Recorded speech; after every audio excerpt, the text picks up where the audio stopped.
আম্মা, আমি এখন বিয়ে করব না। আমি এখন পড়ালেখা করব। মারে আমরাও তো চাই তুই পড়াশোনা কর, কিন্তু দেখ তোর আব্বার শরীর দিন দিন খারাপ হয়ে যাইতেছে। সন্ধ্যার নাস্তা রেডি হয়ে গেছে, আয় তাড়াতাড়ি আয়, ঠান্ডা হয়ে যাইতেছে।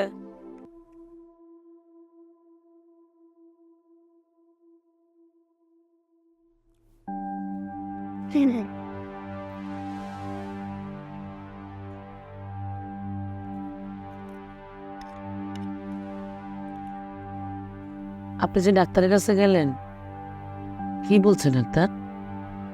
তেমন কিছু না, ওষুধ দিছে, নিয়মিত ওষুধ খাইতে বস। তোমার ভাই রমিজের সাথে আর কথা হয়েছিল? না, এখনো কোনো কথা বলি নাই। দিন দিন আপনার শরীরটা খারাপ হয়ে যেতেছে। আল্লাহ মাফ করো, কখন কি হয় বলা তো যায় না। সব সময় তো ভালো ছেলে পাওয়া যাবে না। আর আপনি তো আমার কোনো কথা পাত্তাই দিতেছেন না। বিকাশে কম খরচে ক্যাশ আউটের লিমিট বেড়ে 50,000, প্রিয় এজেন্টও 2টা। আম্মা, আমি এখন বিয়ে করব না। আমি এখন পড়ালেখা করব। মারে আমরাও তো চাই তুই পড়াশোনা কর, কিন্তু দেখ তোর আব্বার শরীর দিন দিন খারাপ হয়ে যাইতেছে। না, তোমরা যে যাই বলো না কেন, আমি এখন বিয়ে করব। ঐশী,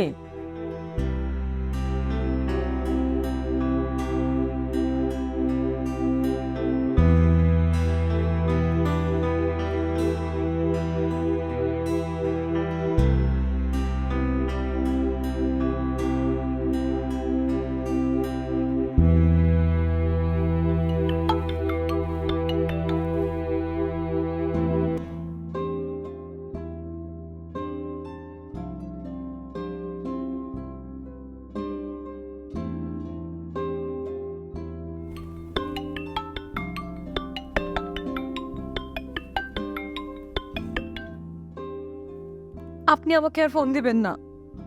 কেন, কি হয়েছে? বাবা মা আমার বিয়ে ঠিক করছে।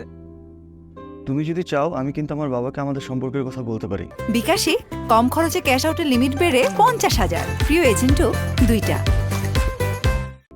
কিন্তু আমার তো ভয় হয়। আরে ভয় কিসের? আমার বাবা তোমার বাবা তো ভালো বন্ধু, আমার বিশ্বাস ভালো কিছু একটা হবে। আমি তাহলে আমার বাবাকে বলি। আপনি যা ইচ্ছা তাই করুন।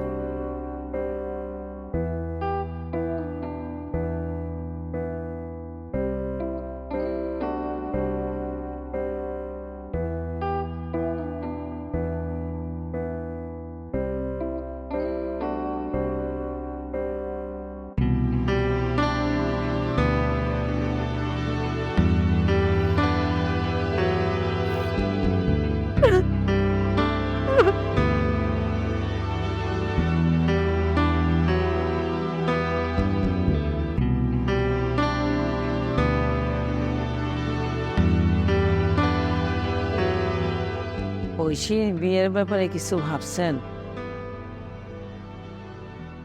আমার তো মনে হয় যে তোমার মেয়ের পছন্দ আছে। কে বলেন? আমার মেয়ে আবার কারে পছন্দ করবে? জার্মান সাহেবের ছেলে শফিকের সাথে তোমার মেয়ের আমি কয়েকদিন দেখছি। তাছাড়া শফিকরা কয়েকদিন আমাকে বাড়ির আশেপাশে ঘোরাঘুরিও করতে গেছে।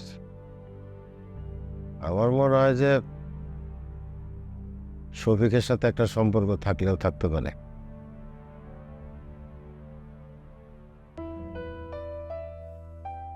তবে যাই বলেন, শফিক ছেলেটা কিন্তু খুব ভালো। ঐশীর জন্য এরকম একটা জীবন সঙ্গী পাইলে আল্লাহর কাছে আর কিছুই চাইতাম। চেয়ারম্যান সাহেবের লাগে একটু আলাপ করে দেখেন না, আপনার সাথে তো ভালো খাতির আছে। দেখি